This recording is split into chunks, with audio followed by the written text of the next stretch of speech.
Welcome to another episode of the Social Proof Podcast. My name is Donnie Wiggins, your favorite business coach, and I'm sitting here with... My name is David Shands, entrepreneur, coach, creative, visionary, Donnie's co-host. He's Donnie's co-host, and sure. I'm his co-host.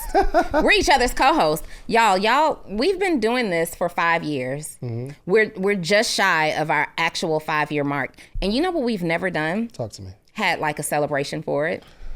We just work. But this year we're going to have like a celebration for it. We got to go to dinner. But I think we always say that though. We're going to dinner and I'm going to make the reservation today. I just have to go back. I have to go back and look at our first episode together to get the exact date of the date that we dropped an episode. We have it. Yes, we have it. Should we do like some kind of montage for that? Okay, so I'm going to go back and find. And after this, I'll tell you how I know where it is and why we have it. Okay. After this. So we have it. I'm going to make the reservation today for whatever dinner we're going to do. Mm-hmm. Here's the only problem. So for the last month, okay, I've not eaten carbs, bread, sugary drinks, dairy, or anything delicious. Nothing delicious. Well, my wife, she makes me like grilled chicken, so I can eat grilled chicken and turkey and stuff like that. But grilled chicken is never delicious. You don't got a wife like mine. Ooh, Dre hooks up a good, not the R&B podcaster. You feel me? The spinach that she makes is fire. Incredible. Yes, absolutely. So okay. I gotta wait until I'm not really going to eat until after Podcast Summit. Well, that's fine because our 5-year anniversary should be after Podcast Summit. For sure. Yeah. I just don't want to celebrate now with the reservation because I can't really celebrate. No, I'm going to make the reservation so it's locked in. Okay. Yeah, so it's locked in. Can you make a reservation that far? You're not about to make a reservation for 2 months. I am going to make the reservation for 2 months from now. We're going to do something big, and we probably need to do a trip. We haven't done a trip in a year and a half or so. We need to do a trip. Let's do a trip. I'm making plans today. We definitely need to do a trip. That's what we're doing. We're going to do a trip, and we're going to film our 5-year anniversary episode wherever we go. Yes. And we're not going to Mexico. Let me tell you how I was just thinking, yes, Cancun. I am so local. I like a little local. No, we're not going to Mexico. We're going to go like, we can stay Caribbean. We can go like the Turks. I rock with Turks. We can go to Jamaica. Okay, Jamaica is good. We can go to Jamaica. We can go to Turks. We can also go to the UK. Why would we go there? Because we need something different. Social proof needs to elevate.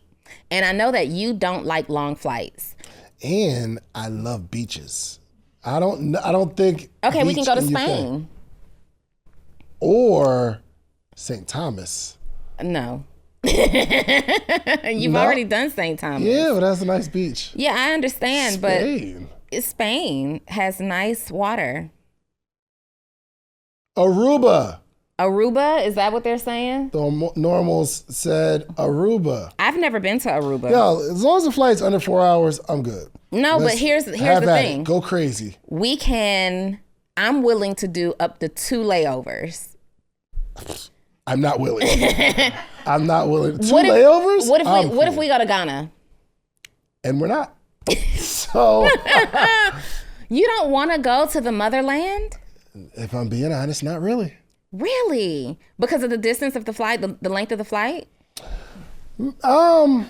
For one, I don't get off on traveling like that, and it's like people are like, yeah, you need to see the world, and I'm like, it's not attractive to me. Yeah, but it's Africa. It does look, yeah, and me being black, I'm supposed to want to go. It's not even about you, but yes. I'm supposed to want to go back to the motherland, but I don't really. It's not even about you being black. It's about culture, and it's about dispelling the narrative that we see on TV, and it's about like you're supposed to go to places in Africa like Kenya, I believe it's Tanzania. We be saying Tanzania, but I think it's Tanzania. That's crazy. I was definitely going to correct you. Yeah, it's actually Tanzania. No, it's Tanzania. We go like to places like Kenya and Tanzania and have like this spiritual awakening. Like you're supposed to have a spiritual rebirth just being in the space, right? Like not having to do anything, just being there.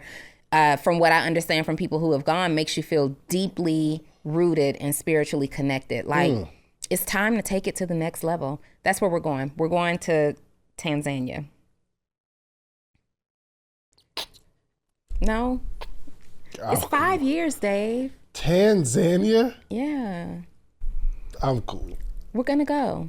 I don't want to though. Here's the thing. Not that I don't want to. I just don't have a desire. I don't have a desire to go like that. You know what I mean? I don't desire travel. Y'all can't make me travel. We're going to Miami. No, we're actually not. We're going to Miami Beach. That settles it. But I go somewhere. But I think Ghana's. Here's what I'm gonna do. How many layovers? Here's what I'm gonna. You don't have to have any layovers. You can have one. It depends on how much money we want to spend on a flight. How far is the flight? I don't 20 something hours. I don't know. Nah, it's over. Like 13 or 14 hours, maybe. I'm cool. Are you looking it up right now? I'm looking at. Yeah, I'm about to look at flights for. We're not doing Miami. We're not doing LA. We're not doing any of the places. Hold on. Hawaii. Give me Hawaii. I'm cool with Hawaii. That's actually a long flight, but we could actually make like 2 weeks of it. Like you go to LA and then you chill there for a little bit. Then you fly to Hawaii, chill there for a little bit, come back to LA, chill for a little bit and go home. It sounds like we need to run a challenge. Pay for stuff. To pay for this stuff. Because I don't want to go on a budget. I want to go and stay at the best hotels. I want to eat at the best restaurants. I want to go from hotel to hotel, just experiencing all this 5-star and diamond level amenity service. And let's do it. Hawaii it is. Hawaii is expensive. Hawaii it is. Yeah. Well, we could do all that. I have points. So, you just got to figure out what you're going to do. I got plenty of points. All right, cool. We good. I got points. Ball I got out. companion passes. The flight isn't the problem. Let's ball out. I want all right, to. So let's just say we're going to go to Ghana. Let's just say Ghana. Let's just say. Yeah, not Bermuda, you guys. Atlanta to Bermuda ACC is my old stomping grounds. ACC is Ghana, yeah? Mm-hmm. Accra. I say we're going from a Sunday to a Sunday. No. We're going to make 2 weeks of that too. Just for flight. Okay. Hold on. Okay, let's see. There's one stop. Not bad. JFK. We need to eat. We need to stretch. Yeah. For sure. Not bad. Mm-hmm. Oh, these flights is light. Main cabin. Main cabin. We're not flying main cabin to Ghana. It's $11.90. Click the other one. Comfort is only $500 more. We're not doing that either. $15. Premium Select. It's decent. $22.74. Go to the next one. Delta One. $6,000. That's not a lot. So we can do it. Yeah, we can. We're just not. But let's go to Hawaii. Something more realistic. How much was the flight? And that's a good price actually for Ghana. Yeah, that's what I'm saying. That's a really good price. I've heard people spend like 10, 13,000 plus on a Delta One flight. Honolulu. Y'all, I just feel like David went to Cairns. Went to Cairns. He gotta go to Ghana. I'm not. All right, Hawaii is and bro, I just don't have I don't have a desire to go to Wyoming either. It's just Wyoming and Ghana are not the same. I know, but Wyoming I'm making a point. and Cairns. I'm making a point, and I actually didn't have a strong desire to go to Cairns, but I wanted to go to the event. Now, you wanted to go to Cairns so bad that you dedicated 1,000,000 points to it. I wanted to go to the event, but it wasn't about France itself. Okay. You know what I mean? Mm-hmm. So why don't we do Delta social One to Hawaii, $4,400. Let's go. It's a difference of $1,600. Yeah, but I want to go to Hawaii. Okay, listen. Are we going to talk about entrepreneurship at any point today? What you guys let us know in the comments real quick. Social Proof goes to Ghana Anniversary Edition. Social Proof goes to Hawaii Anniversary Edition. And we're going to record content and all the things, maybe shoot some episodes, talk to some local entrepreneurs. Who do you want to hear from? Entrepreneurs in Ghana? entrepreneurs in Hawaii? We're gonna let y'all vote. They're gonna, after all of this, they're gonna say Ghana because people can't wait to take my black card. They're looking at me as less black right now. I feel it. I just feel it. There are so many brown people in Hawaii too. So do you guys want to hear entrepreneurship stories from people in Ghana or entrepreneurship stories from people in Hawaii? We're going to let y'all vote. Whoever votes that's where we're going. No, I'm not. No. That's where we're going. What does them, I know they're going to say Ghana. I know it because it's almost the right answer. Who's covering that? Think about it. Social Proof, and we record 4 episodes. UIL just went to Ghana, so we need to cover Hawaii or Cancun. Or Tanzania. Social Proof takes Cancun. Social Proof takes Mexico.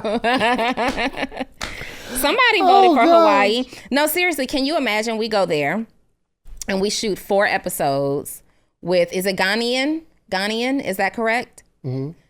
Is it? You're laughing because you want me to look stupid. No, yeah.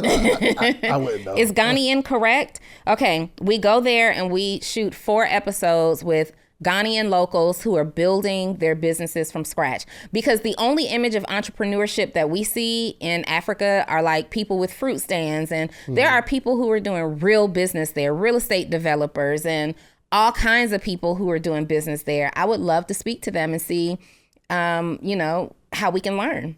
And how we can teach. I'm closer. Now that you said that. Mm-hmm.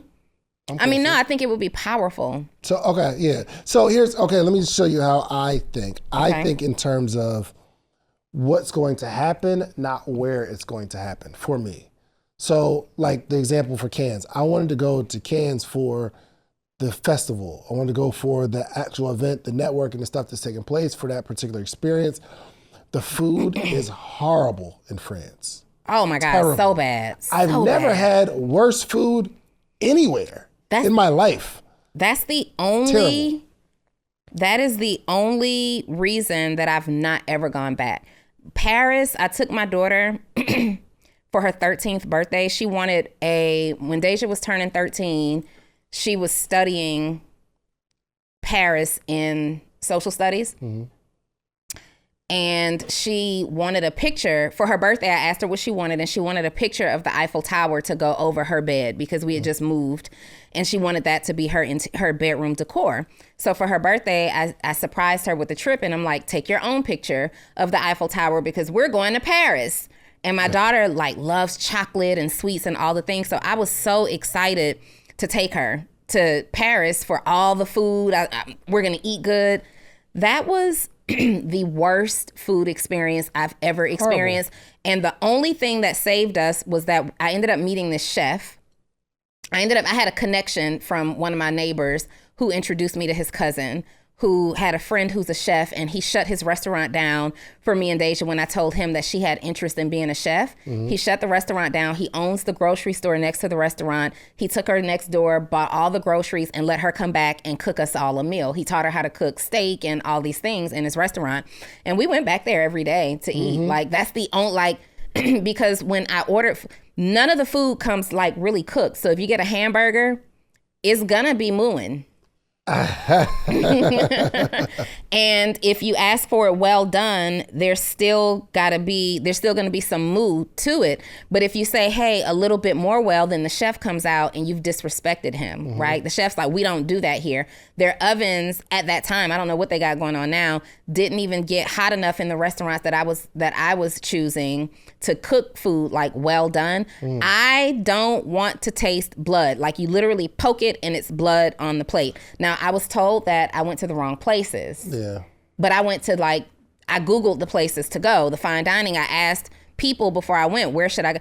The food is so bad there. You guys should be are y'all vampires? And they serve everything with crimpets.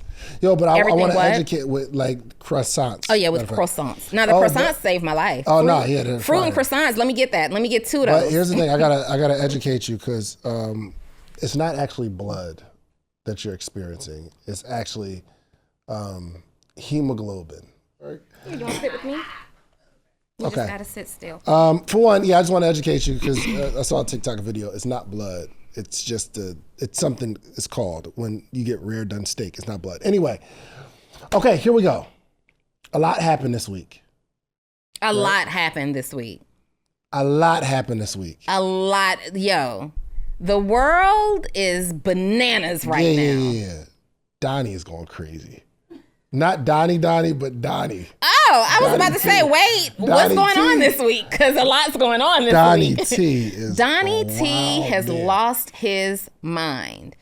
First of all, have we ever heard a president say the F word? No, and yo, it's like during an interview, like a serious interview. Have we ever heard a president do that? Maybe, I don't know. Yo, here's my fear. I fear that he had his first taste of bombing something, and he tastes blood. He tasted victory. Yo, I saw this one video that said, yo, bro, you didn't obliterate anything. It just, did y'all see that video? But it's supposed to be underground, so who knows? I don't know. But I think he's so like trigger happy now. He with all the smoke. He reposted a video talking about, you know, the song ba ba ba ba ba Baran ba ba.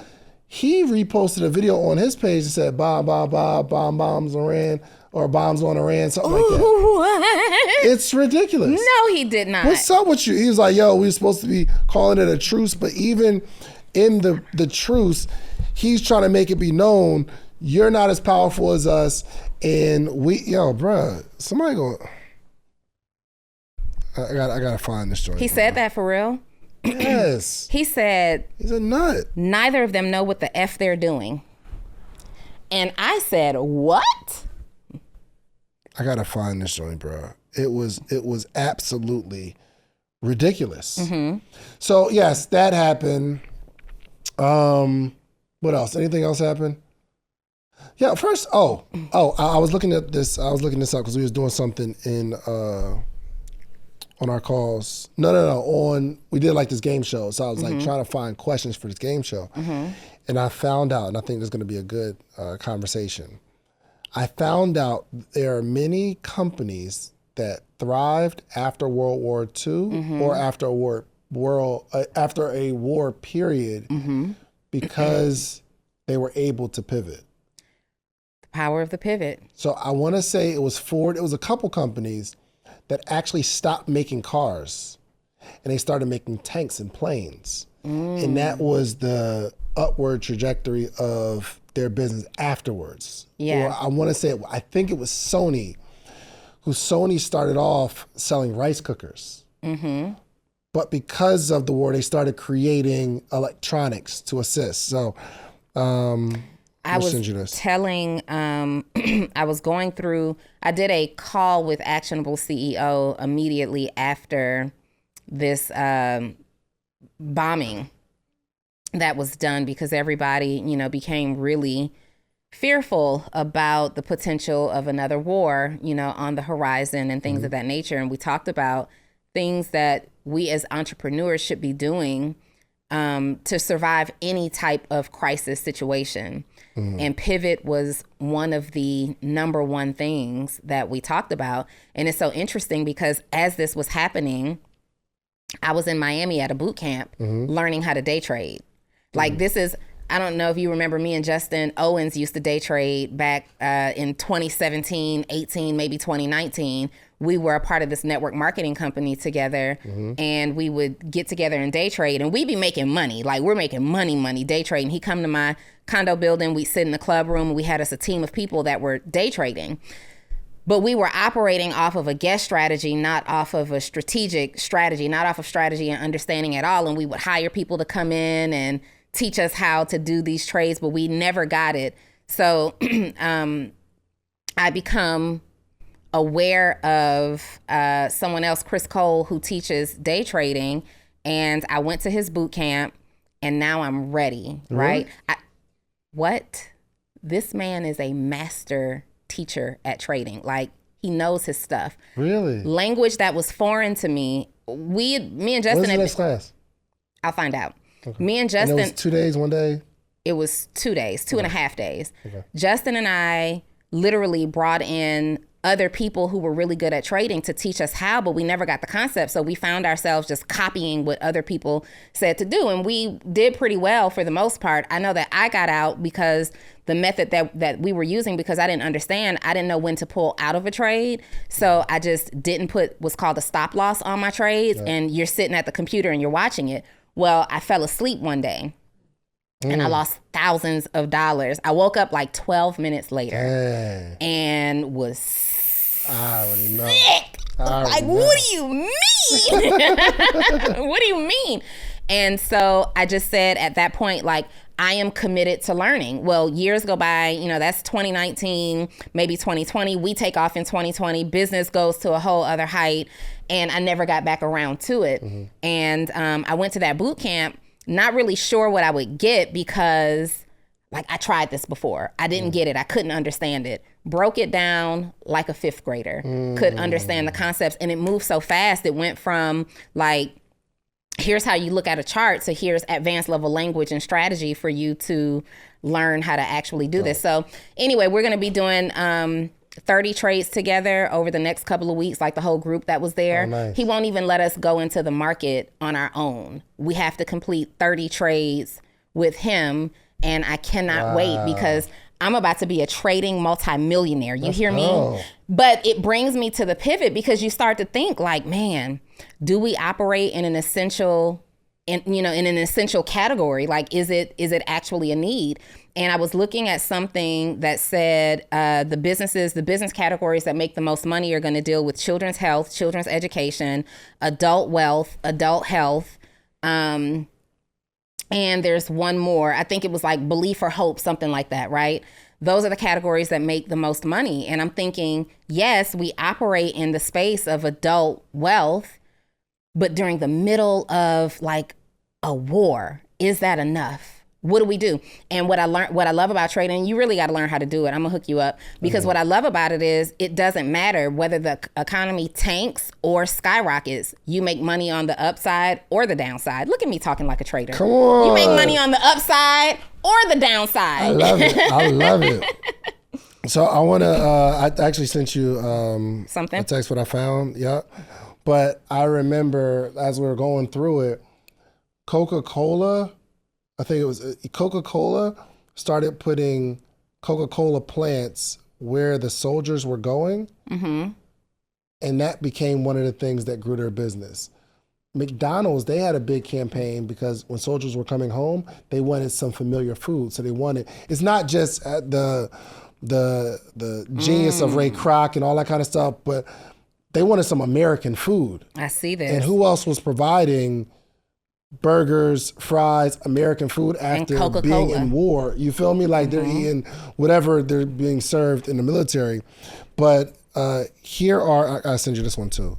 Do you see the whole thing? I'm looking at this list. General Motors is who it was. They halted car production to manufacture military vehicles. Genius, Coca-Cola, IBM supplied punch card machines to help with logistics and census data. Procter & Gamble supplied soap and personal hygiene products to the military. Rolls-Royce produced aircraft engines, most notably the Merlin engine for the Spitfire.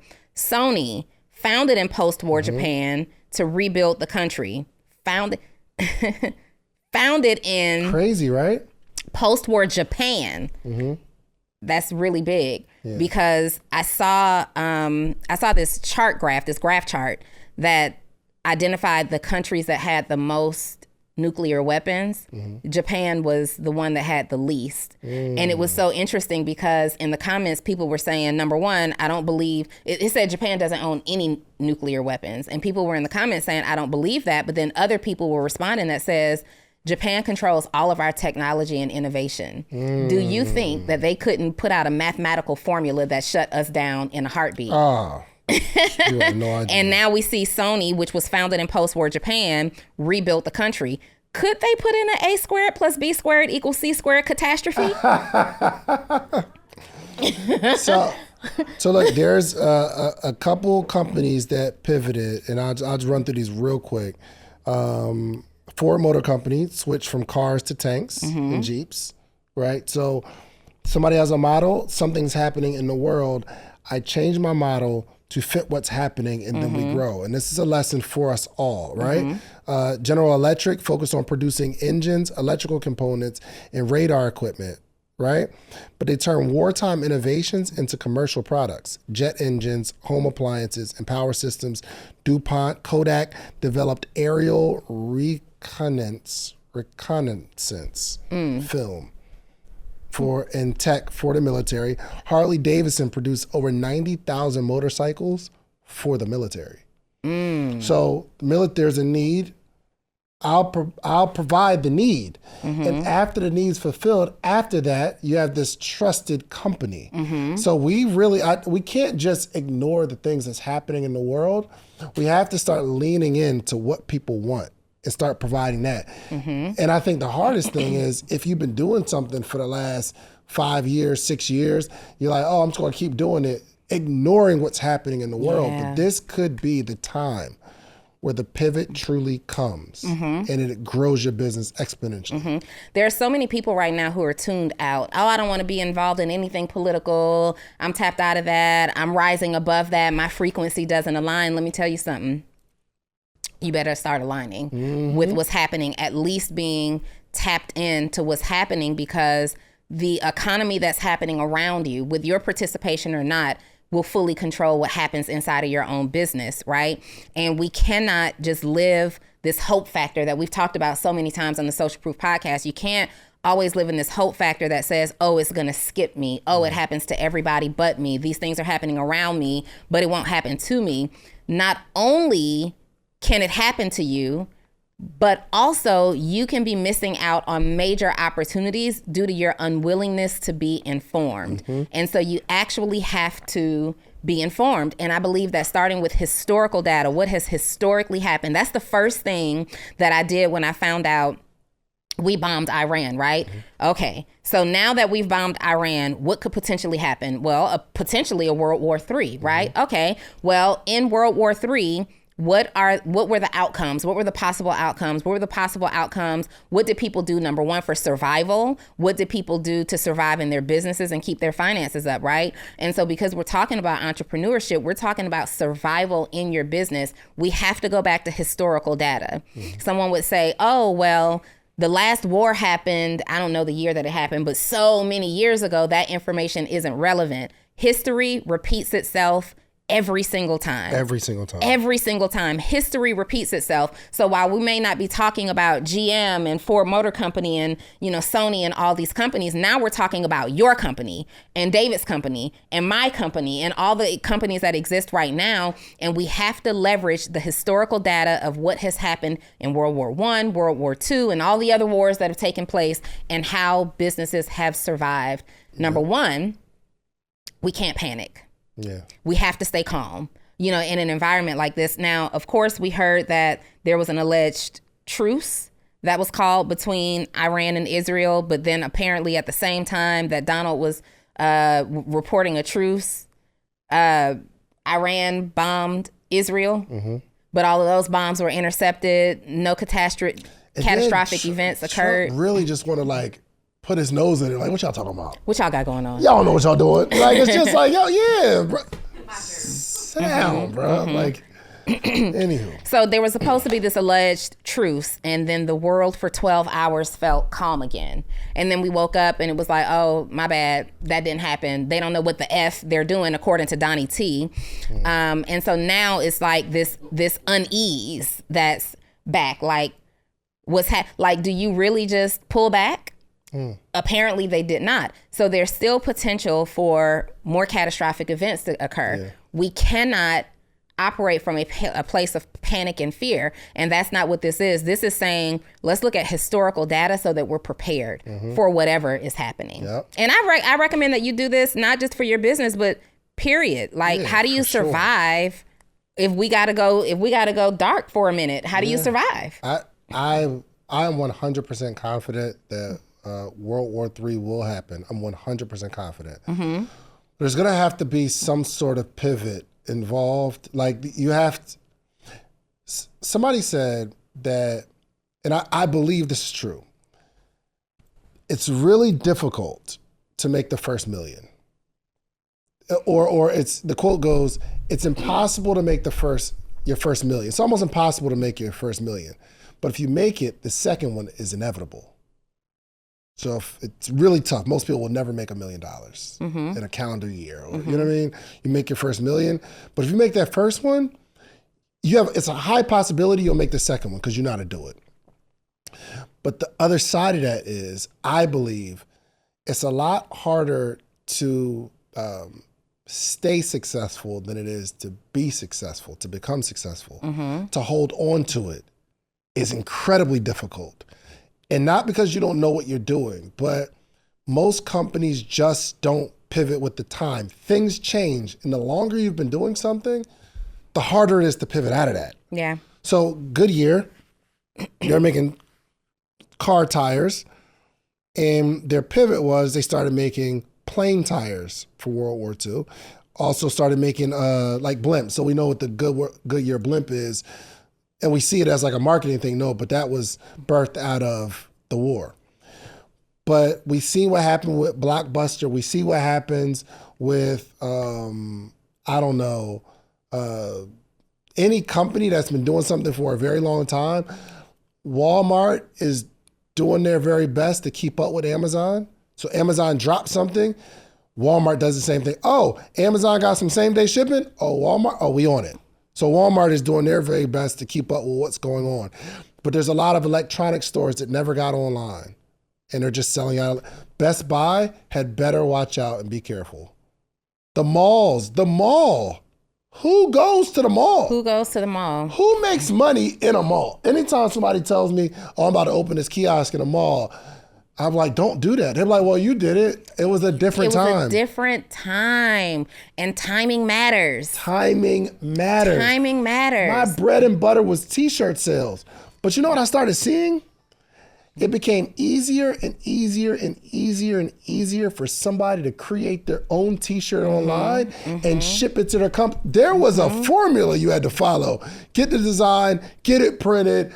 Not everybody knew the print shop. Not everybody knew how to go overseas and get the make. It is so easy right now. And that's when I said, let me get out of these t-shirts. Let me write the book on how I did it, because these t-shirts. Listen, it says go digital aggressively. I believe the person who is looking to put a kiosk in the middle of the mall right now to sell t-shirts will make more money selling them out the trunk of their car 100%. You'll make more money selling them from the trunk of your vehicle off the overhead alone, because these malls are trying to survive just like we are. Come on. Rent is way too high. Timing always matters. So you did a book, physical copy, digital copy. We're talking about now processes, right? During a time like this, it's very important to go digital aggressively.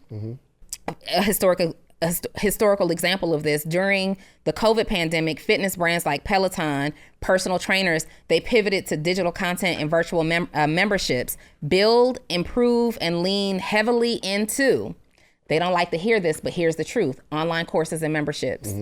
Communities, all right? Look at the shirt. We're talking about community building, okay? Online coaches like David and Donnie pivoted to a podcast where people can start consuming content. Where people can start consuming content. And what they don't know is Social Proof is made a historical pivot from a physical conference to a digital podcast platform. Like, it wasn't supposed to be a podcast, you guys. It was supposed to be year 2 of a conference. Year 2 of a physical conference, but we were in the middle of an economic crisis and had to make an immediate pivot. Well, what do you do with all the hard work? We don't completely change the plan. We change how the plan may be delivered in this case. So we can't book hotels and we can't have a whole lot of people in a conference room. Cool, let's bring it to your living room. Let's bring it to your cell. Where are people during this economic crisis? They're on their cell phone. They're on their computers. Let's bring them something there. Virtual consultations and coaching. What part of your business can you bring into the virtual space? And here's the thing. I love that we're the social proof, right? And what that means, though, is it's a gift and a curse, because what that means is we got to be the first to try stuff, right? We got to be the first to try stuff. So during the pandemic was when the try of the podcast was really given maximum effort. But for you, the pro is that you don't have to wait for the crisis to occur to make a pivot right now. Like, don't wait. If you have a medical practice or a tax office or a law office, don't wait for the crisis to happen to now figure out how you're going to transition into digital processes. Start it now. Therefore, you got your systems in place. You've already captured a corner of the market. You've got clients and customers who are already accustomed. You can survive. Like, my business survived. Your business survived because we were virtual entrepreneurs anyway. Yep. We did live events and workshops and boot camps and all the things, but we were putting out digital material anyway. So for us, this was a natural progression. Yes. And yes, we survived, but I don't want y'all to even take that word and think that that's the end of the story. We still have to continue to survive. I don't care how successful you think somebody is. If they don't keep up with the times and the things that's happening, right? So we understand. This is, we have a podcast, we sit down, 2 mics, 2 cameras, and we have a conversation. Yeah. What we're seeing now is that this form, now we give really good information and we have a good base of people, but this format is not going to last forever. You have to see what's happening ahead. So we'll be dropping this video where we did something extremely unique. And we're trying to think about how can we deliver the same information in a way that people want to receive it. Yeah. And they don't always want to be, they don't always want to see 2 seats, 2 mics, camera, in that form. Set. Like we have to get outside. So you'll start seeing more and more content like that because we're watching what's happening, y'all. I'm telling you, your business right now will not survive if you're trying to do the things that are happening right now. You have to see what's coming. And if you don't start seeing what's coming, I'm telling you, it's inevitable that that people will get tired of what you deliver and the world will want something else. And if you're just stuck in your ways, it's like a restaurant that's been doing well for the last 70, 80, 90 years. And they're like, man, I'm not paying an extra 20% for DoorDash. All right. Our customers just come in. They love us. All right. Okay. Cool. All right. Look at how many, we had record high restaurants go out of business since 2020. Record high. And it's because during 2020 to almost 2022, we were programmed in many states to have to find options that we didn't have to leave home for. And so that's a question that you have to ask yourself in your business. If something happens and it got to a point where my customer could not leave home, how can I still serve them? Yeah, 100%. How can I still serve them? What's next? What's next? Let's ask ourselves the question, what's next? In a scenario, I want you to ask yourself, let's say, for instance, World War III hits tomorrow. You got a couple options. You could just wallow in your sorrows. You could be mad at the fact that people aren't buying your $20,000 course, or like you can be mad at the fact that people don't want your t-shirt. Or we can start thinking, what is the need? What is the need? And that's it right there. Like, now is the time, more than it's ever been the time, to make sure that you're solving a real problem. The bigger the problem that you solve, the more essential you are. The more essential you are, the more money you're going to make. And the more consistent your business model will run. Like, you'll be able to have predictable income. But those businesses that are out there that are not solving real problems, meaning someone's receiving a transformation of some sort that is impacting their lives, right? So if you are a business that, I don't know, what's something that's making some money, like you're making toys. Well, Toys R Us is out of here, right? You might struggle in your business if you're a toy creator, because during that time, parents are going to say, kids got enough toys, we have to focus on some other things. But if you are responsible for transformations to people's health or their wealth or their mindset, the way they live life, the way they see themselves, right? Mental health, financial health, wellness, all those things, you stand a really good chance. The bigger the problem that you solve, the more stable your business will be, the more money you'll end up making. So that pivot looks like you're making toys that are fun, entertaining kids. Well, now we have to actually teach the kids some sort of survival skills or some sort of literacy skills that prepare your child after this. So now it's like a necessary, right? So we have to, you'll see that, okay, right now we could teach you the 3 steps on building a funnel. Well, if people are scared, people need encouragement. They want inspiration. And you'll probably see in that time that Donnie and I, we may go heavier on encouragement. Okay, we still got to keep going, but you have to know what your audience is looking for and what they're going through and talk directly to them. So if I'm telling y'all, if you don't figure out what people need in a time of like the future of what you see happening or bubbling, I'm telling you, you're gonna fall behind. And I don't want that analogy that you were gonna close to fall short. Like I talked about, if you are a company that makes toys, this might not be it for you. If you're making toys for kids and it's fun, but where you were going was, instead of making toys that are fun, we need to make toys that are educational and 100%. useful in the moment. So we know that our kids are going to be impacted because school's going to be impacted. Many of our parents are not qualified to educate our kids, but our kids still need to be educated. So now how do you shift from the race cars that go round and round to adding some sound to your race cars and it's singing ABCs out loud? How do you shift from the standard board game to now shifting into a board game that teaches survival tactics and techniques to kids but make it fun, right? 100%. These are things that are going to these are things that are going to help you pivot in your business. Let's say you're an ads agency. There's so many ads agencies out there right now, right? You probably want to start reconsidering, what you're doing in your business. It's not so much about the general marketing and positioning that you're used to now. I'd be focusing my efforts on how to teach you how to market your essential business in a way that's not tone deaf to what people are actually experiencing, right? I might provide like a crisis messaging makeover, something like that. Like, how do I stand out right now in the marketplace? You might sell like rapid rebrand packages, things that will let people like, hey, if you're an ads agency, you've worked with companies, you know what works, right? You can take something that David and I are doing and saying, David and Donnie, you have done an amazing job doing this, but let's make it crisis proof, right?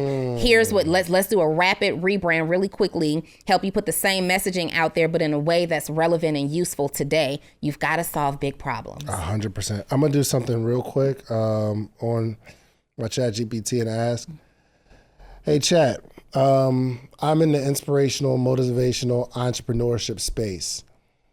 If you are looking in the future during economic crisis or whether it's a war or something like that, what should I be providing to people that are gonna make people feel that it's an essential need for my particular industry? So I'm asking a question to get some assistance, and AI is gonna pull up, whatever the wealth of the world's information is and tell me, okay, this is what you should probably be doing. So I think y'all can ask the same question for whatever your business is. Hey, I'm in the beauty business. Let's say, for instance, there's some sort of economic distress. Where do you think I can pivot to? So the answer is 1, clarity and confusion. What to provide, action plans, roadmaps for surviving and thriving. Roadmaps for surviving and thriving. I like that language. Roadmaps for surviving and thriving. Why? Because someone's like trying to figure out how to survive. I like that. Simplified decision-making strategies, frameworks for pivoting or rebuilding. Number 2, mental and emotional strength training. And all I'm asking is, what are the things that I should be teaching and coaching on when things are in like disarray? That's the word, right? Disarray? 3, entrepreneurial opportunity crisis, what to provide real-time case studies on people making money in uncertain times, which is what we discussed in the very beginning, right? These are some companies that pivoted, and this is what they did. So people will tune into that. And let me tell y'all one more thing. If you don't learn how to create content right now, listen to me. When the world gets afraid, they go inside. The thing that's inside with them is their phone.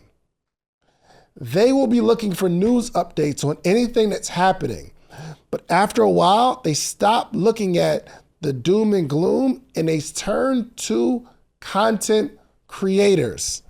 Listen to me. In the next 12 months is not the time to start learning how to create content. This is historical. Social Proof Podcast, Earn Your Leisure. Think about all the podcasts that blew up and think about the time frame in which they blew up. When was it? 2020, 2021, during COVID. Why? Because there were some creators that were creating before it hit, and then everybody went inside and all they had was their phone.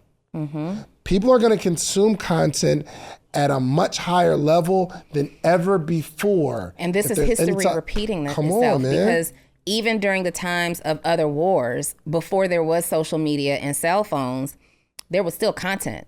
Media was producing content. Radio was producing content. And when the world was shut down and we had to go dark, people were plugged into those black and white floor model TVs. People were tuned into those antenna run radios. Around the radio. Gathering around the radio to listen to the what? The content that was being served to them. And whoever was putting out the fastest content, the most updated content, the most relevant content, didn't matter what it looked like or sounded like. I need the most pertinent information that can help me now. Whoever was on top of the content and dominating in that space is who people were plugged into. Yeah, let me get an ad real quick.